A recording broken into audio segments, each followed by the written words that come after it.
Estamos aqui com Michel Peixe e hoje vamos entrevistá-lo. Olá, Peixe, como vai?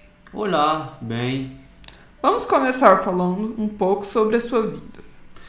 Muito bem, eu nasci na cidade de Tours em 1938 e morri 50 anos depois, em Paris.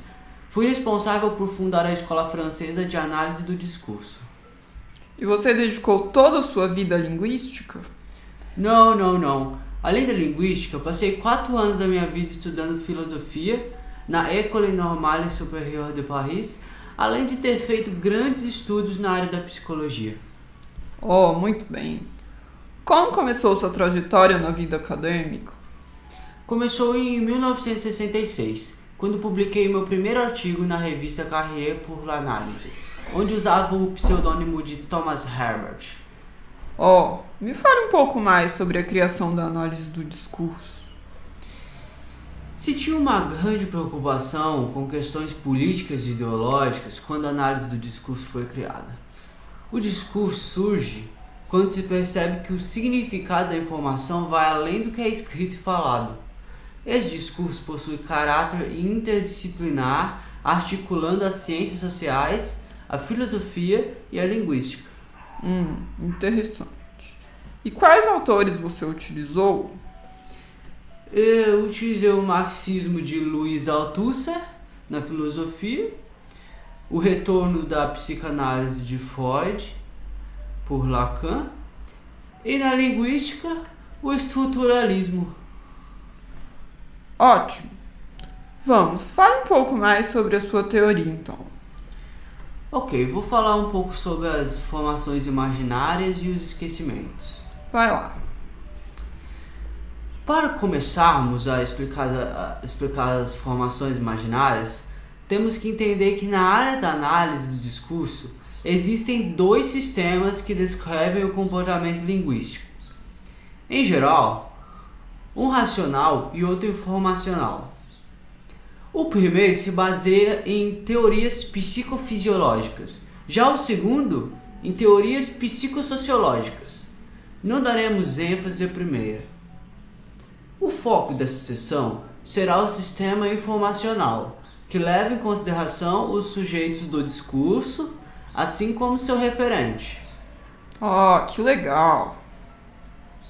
Aqui encontraremos os seguintes fatores construtivos de qualquer processo linguístico: o destinador, aquele que envia uma mensagem, o referente, o contexto da mensagem, um código, que poderia ser uma língua comum entre destinador e destinatário, um contato, um canal físico ou psicológico entre destinador e destinatário, e o destinatário, aquele que recebe a mensagem. Que interessante!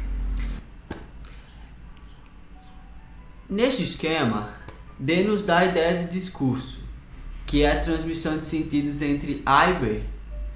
Precisamos entender também que A e B são posições numa estrutura social, que tem seus traços explicados pela sociologia. Um exemplo seria a relação patrão e empregado. Esses lugares são marcados nos processos discursivos que acontecem, são criações de imagens que A e B criam sobre os seus lugares, os lugares dos outros e sobre o conteúdo do discurso. E para essas formações existem regras de projeção? Sim, existem regras de projeção que regem as interações entre as situações e as posições, sendo que uma situação pode ser representada por várias posições e vice-versa. Em todo discurso existe a presença dessas formações, que se dão da seguinte forma.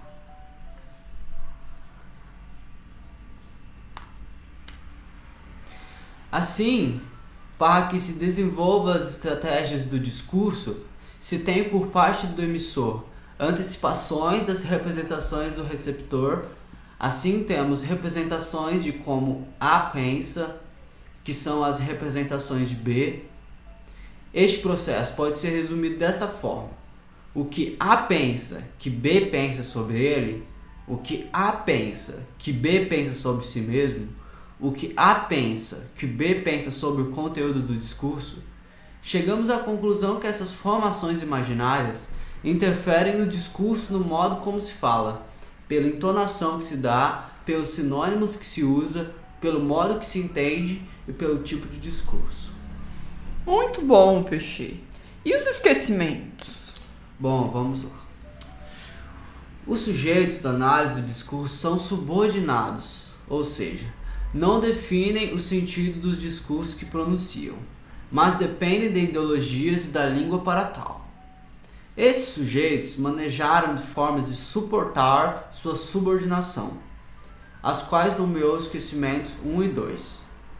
O esquecimento número 1 se dá ao sujeito crer que é a fonte das ideias que articula. Ele não considera os processos históricos que ocorreram relacionados ao assunto até aquele momento, e tampouco as informações que veiculam nas mídias a respeito daquilo que ele afirma, e de uma forma inconsciente acredita que aquele entendimento foi formado por ele próprio.